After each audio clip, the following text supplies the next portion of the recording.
Iba kanina dahil maluwag, dito tayo tumapat sa unang poste. Ngayon naman, dito mo naman itatapat sa poste nito, sa pangalawa naman. Sobrang sikip talaga, ma'am. Diba, katulad yan, masikip. Sarili mo, ma'am, ang itapat mo dito. Dito po sa poste. Sa poste. Tapat mo sarili mo. Yan. Saka ka ngayon, kumabig ng sagad sa kaliwa.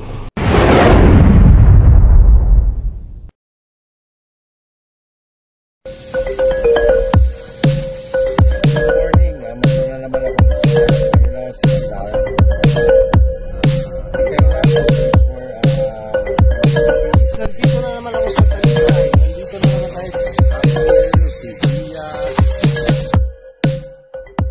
Tapos Ma'am Luis, ang makikita mo lang dyan, kasi nga sikip yan, ang makikita mo lang sa side mirror na to, ito lang. Sige. Gaganon ka, gagawa ka ng 45 degrees position. Tingin ka dito sa side mirror. Tingin ka doon, tingin din dito. Sige pa. Yan. Kita mo lang yung poste. Yan. Kasi kailangan kasi dyan, Ma'am Luis, kumbaga, tinapat mo ang sarili mo, gagawa ka ng 45 degrees. Kailangan kasi pag gumagawa ka ng 45 degrees, yung taillight mo sa likod, yung ilaw mo sa likod na nasa right, kailangan siya naman ang tumapat sa poste. Ano? Titingnan ko kung tumapat siya dyan sa pagkakabit. Yan.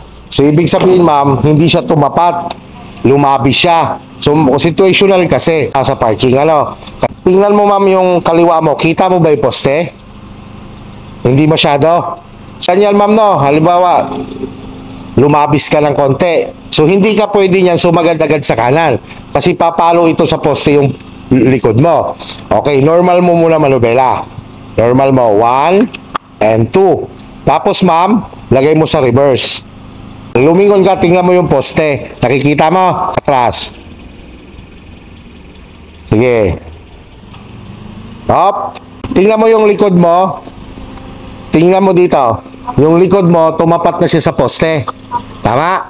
O yan, pwede mo lang siyang isagad ngayon sa kanan. Sige. Sagad sa right.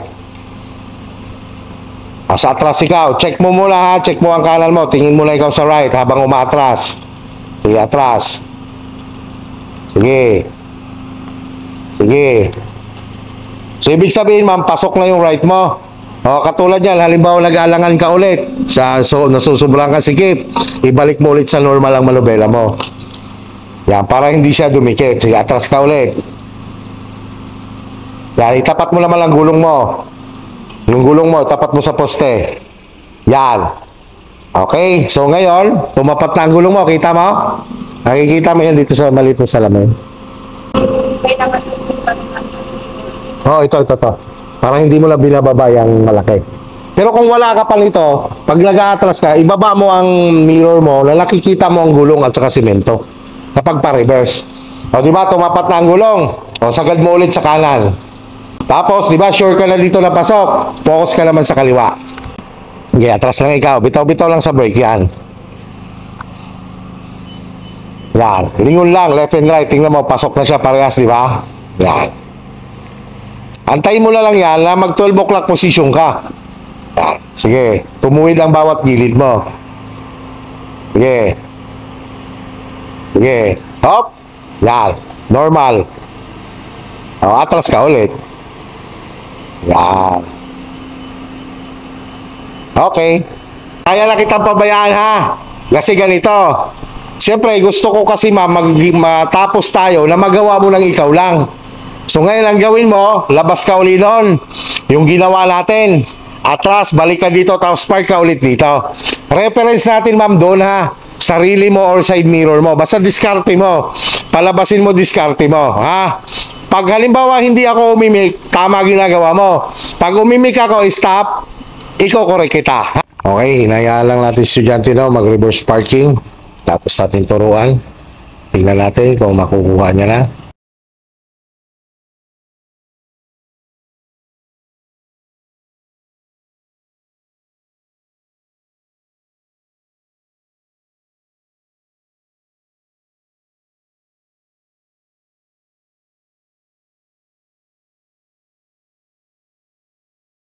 Yan, stop.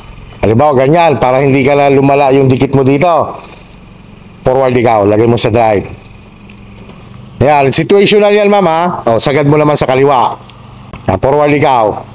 Tingnan mo yung left and right mo. Yan, di ba? Yan. O, di atras ka na lang ng diretso. Di ba, nangyayari naman talaga yan sa actual, di ba? Yan. Okay, stop. Kasi, Ma'am Luis, may mga pagkakataon na kaya mo siyang iatras ng isa. May mga pagkakataon na ito ginagawa mo.